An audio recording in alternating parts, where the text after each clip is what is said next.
Palantir has bought gold. Can't make it up. Palantir has spent $50 million on 100-ounce gold bars in preparation for a Black Swan event. Palantir's data analytics software maker, founded by Peter Thiel, Stephen Cohen, Alex Karp, and others in 2003. Business almost 20 years old. And they are looking forward, or maybe not looking forward to, but preparing for some sort of unpredictable or random event.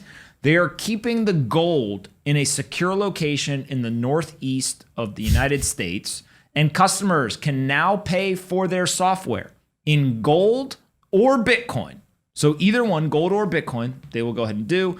And people were already able to buy their software in Bitcoin, but gold was recently added. So Palantir is pretty interesting decision that in Q1, at the end of Q1, they said they were considering investing in Bitcoin. It is unclear. I don't think we have any confirmation that they've actually bought Bitcoin, but it is clear that they spent $50 million on gold bars, 100-ounce gold bars. And so when you start to think about a business that is debt-free, revenue has drastically accelerated this year. They have about $2.3 billion in cash.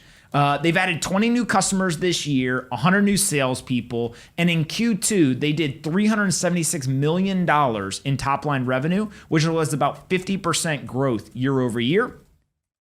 It is absolutely nuts to think about them going and buying gold. Like, what is the logic for buying gold over Bitcoin right now, given that gold is down 10% year over year, and also it's down 3% over the last decade or so?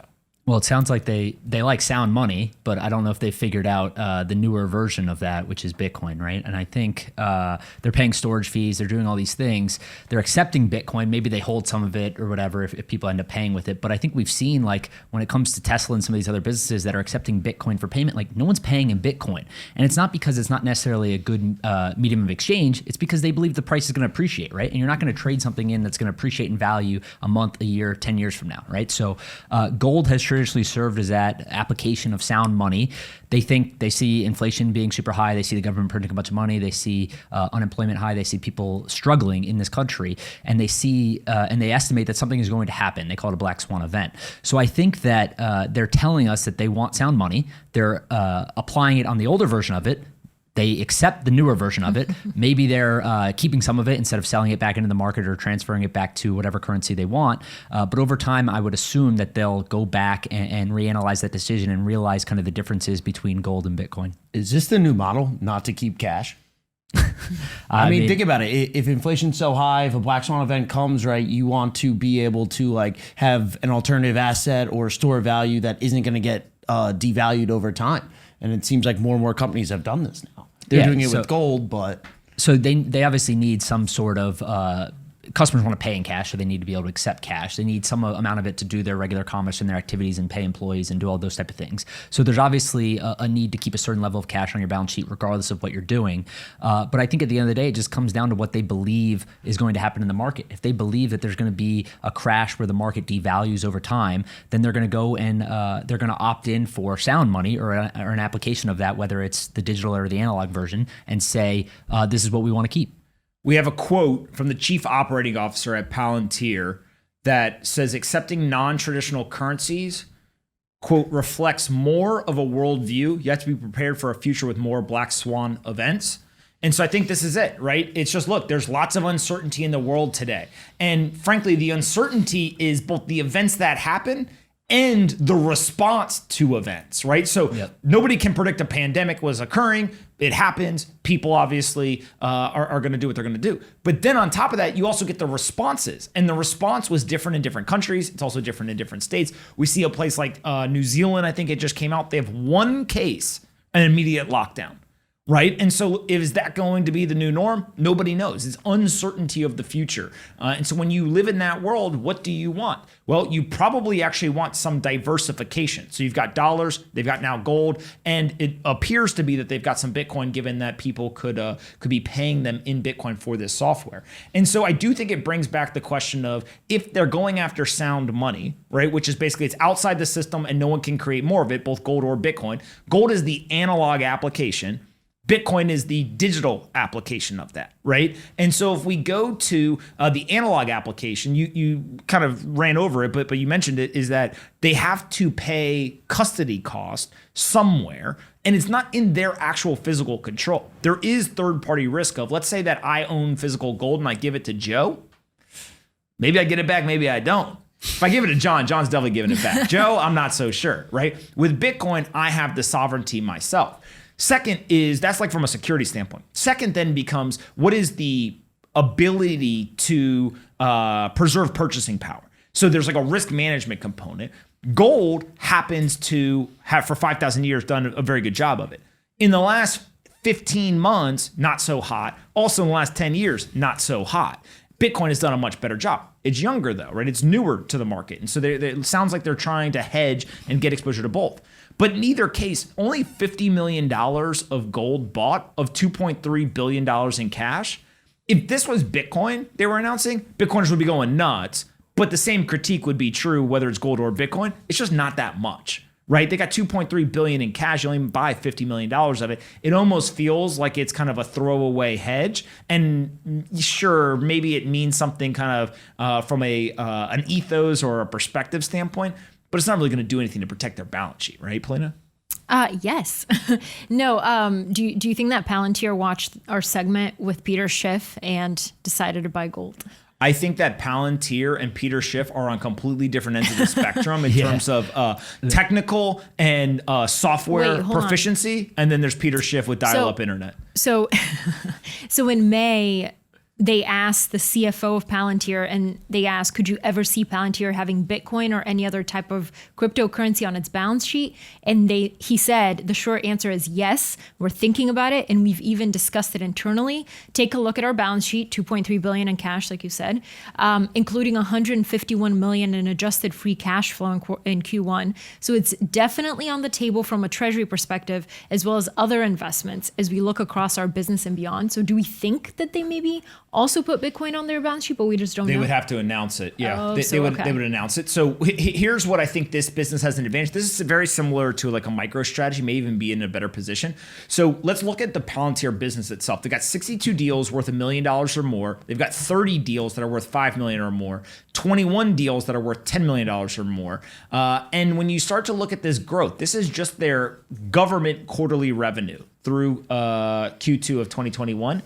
Absolute insane growth, right? You're literally talking about from Q1 2020, where they had about $118 million to $232 million by this last quarter, just taking off. But they also had that free cash flow. I think it was 9 digits of free cash flow on a quarterly basis. So when you have the free cash flow, what you basically can do is you have optionality. You can decide, what do I do with this cash flow? Do I go ahead and I just put it in cash? Do I put it into some sort of bond and treasury strategy? Do I put it into gold? Do I put it into Bitcoin? Do I invest it from an R&D perspective? Do I go hire more people? Like when you have cash flow, you get to make decisions because you're playing offense. If this business was losing money on a quarterly basis, you would start to really question, okay, now you're playing more defense, and they actually may make different decisions given where they have these long-term software contracts. They're not profitable, but they don't have any debt. They have no debt, but it's just free. But didn't they just say that they have free cash flow?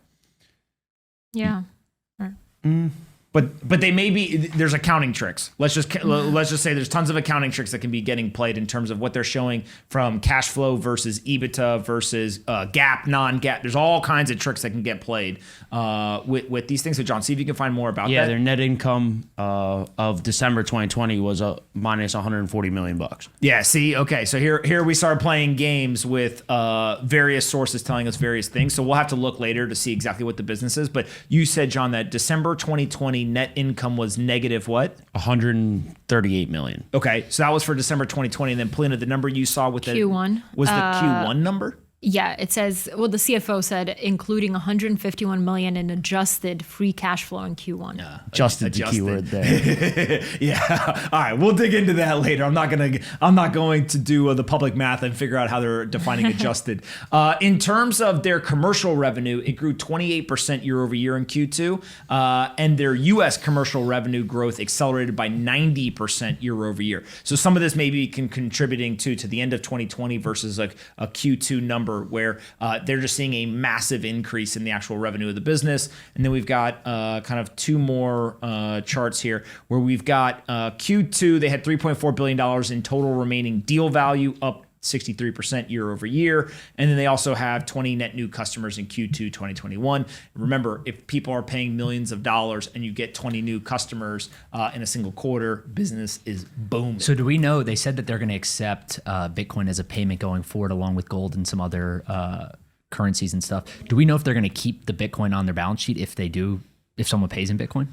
I think that it's going to, we don't know the answer is the short conclusion, but the difficulty of holding gold, and if somebody pays you in Bitcoin not holding it, I think people are gonna have a lot of cognitive dissonance on that one. Like I just don't see a world where if you're willing to buy gold, that is such a contrarian investment right now, which maybe that means that it's actually a good idea. Nobody knows what the future holds, right? Past performance doesn't necessarily show what's gonna happen in the future, but the fact that they're willing to buy gold, you gotta think that they're willing to hold Bitcoin. Yes, but it's a less volatile asset, obviously. Well, and they have gold has only gone down. I agree. It's obviously appreciated much more than gold has, but just playing devil's advocate here, they have shareholders, right? So they have to think about what is in the best interest of them. And a lot of businesses we've seen that have come out and gotten a lot of press for accepting Bitcoin have actually transferred it back into US dollars and all these things, right? So one example is the Oakland Athletics last year. They said, hey, look, you can come and buy a 6-person suite at our stadium for the next year, and we're going to charge you 1 Bitcoin. This was when it was $60,000. The suite was going for about $65,000 in US dollars. So it wasn't, it was a slight discount, but essentially they were just trying to drum up some free press to fill out the rest of their suites. They ended up, I don't even know if anyone actually ended up buying a suite in Bitcoin, but they came out later on and said we were going to convert it to cash anyways, right? So it's good from an optionality perspective, but if you're just converting it right back to US dollars in the end, it doesn't really do much for the market structure.